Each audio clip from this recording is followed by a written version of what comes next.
Syrian Arab army kills 20 terrorists in an ambush in Damascus countryside.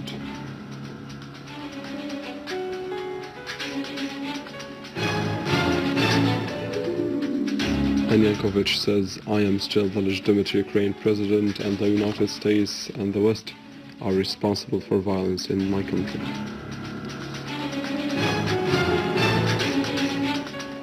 Pujordi says, "Syria has achieved remarkable military victories in confronting Takfiri terrorism."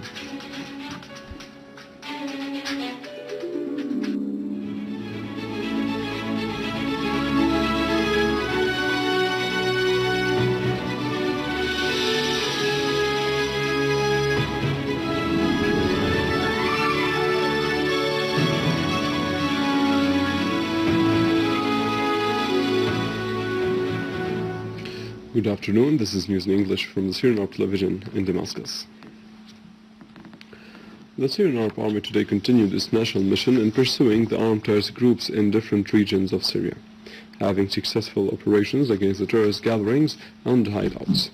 An army unit eliminated all members of an armed terrorist group, which infiltrated from Ahsar al-Ward into Rima farms in Yabroud in Damascus countryside. Terrorists Mahmoud Azzuddin al-Hulani, Nidal Ali Srour, and Fadil Muhammad Shahrour were identified among the dead.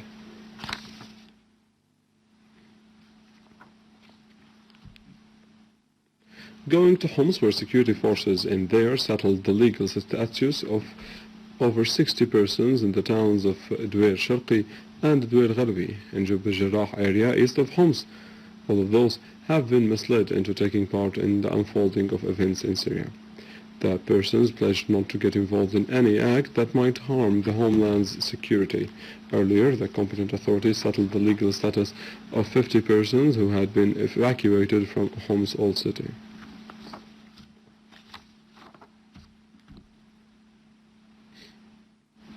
Thousands of Syrians flocked to the streets in a daily show of unlimited support to the Syrian Arab army against terrorism that has rocked the country. In Damascus countryside, families of Said Maya took to the streets of the town in support of the Syrian Arab army and in condemnation of the terrorist massacres against the Syrians. In Mezze neighborhood in Damascus, thousands took to the streets in support of the Syrian army, which is carrying out the national duty in eradicating terrorism. Participants waving Syrian flags, stressing their adherence to national unity and support for the Syrian military institution against terrorists and their supporters. They highlighted that Syria will remain firm in combating terrorism, calling upon all Syrians to defend their country at all costs.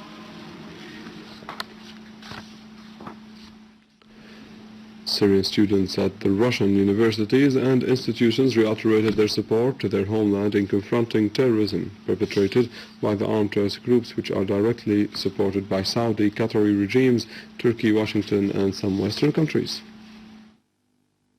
Meeting Syria's ambassador to Russia, Riyad Haddad, at the Friendship University in Moscow, the students expressed their pride in the Syrian Arab army, which is defending the country against terrorists who came from around the world to wreak havoc in Syria. The students held the performance of the Syrian official delegation to Geneva II conference to meet the Syrian people's aspirations in finding a solution to the crisis, preserving Syria's territorial integrity and rejecting any foreign intervention in its internal affairs. The students expressed appreciation for the sacrifices of the Syrian army in confronting foreign-backed terrorism. For his part, Ambassador Haddad stressed that Syria's enemies are not interested in finding real solution to the crisis, which is clearly evident in the bad intentions of the coalition delegation to Geneva conference. Haddad pointed out that the representatives of the so-called opposition rejected discussing related to terrorism and respecting Syria's unity and sovereignty. Haddad affirmed that Syria is convinced that the comprehensive Syrian dialogue is the only way to come out of the crisis through uprooting violence and the Wahhabi and Takfiri terrorism to which Syria is exposed.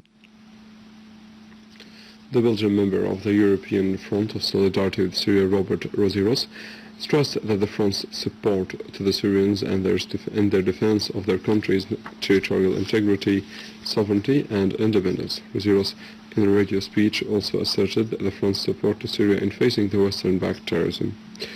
Describing the European media coverage of events in Syria as catastrophic, according to a Czech website, Wazirov pointed out that he has visited Syria within a European inspection mission to get acquainted with the reality of events in the country, stressing that this front is a voluntary organization that embraces people who believe of what they do.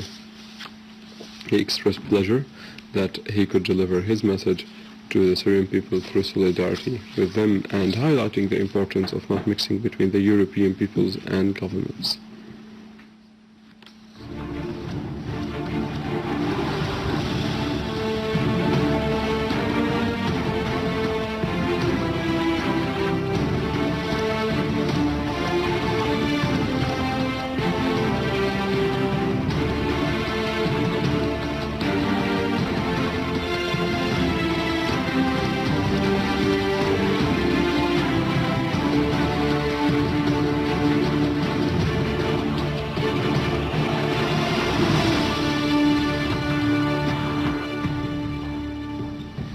Chairman of the Foreign Policy and National Security Committee at the Iranian Shura Council, Alauddin Bajordi, reiterated his country's support for Syria's leadership, people, army and government in facing the terrorist war waged upon them. Bajordi said that his visit to Syria and Lebanon seeks to send a message of accentuating Iran's support for the Syrian people and for Lebanon as well. He said that Iran is confident that Syria will emerge soon from its ordeal after eliminating terrorists, noting that there are mutual interests between the terrorists and the Israeli enemy, which hosted them in its hospitals and supported them. Bajordi also said that Arab and foreign sides are funding and arming terrorists and pushing them to sneak into Syria to wage terrorist attacks, but all this will be useless as these terrorists and their supporters will be defeated by the Syrian Arab army. Russia's permanent representative at the United Nations, Vitaly Churkin, said that the existence of the Russian troops in Skytchevelia came in line of the Russian-Ukrainian agreements. Following the United Nations Security Council session held yesterday to discuss the situation in Ukraine, Churkin stressed that Russia is interested in the security and stability of Ukraine and Crimea. He added that the current Ukrainian government cannot be considered as a government that represents the whole country.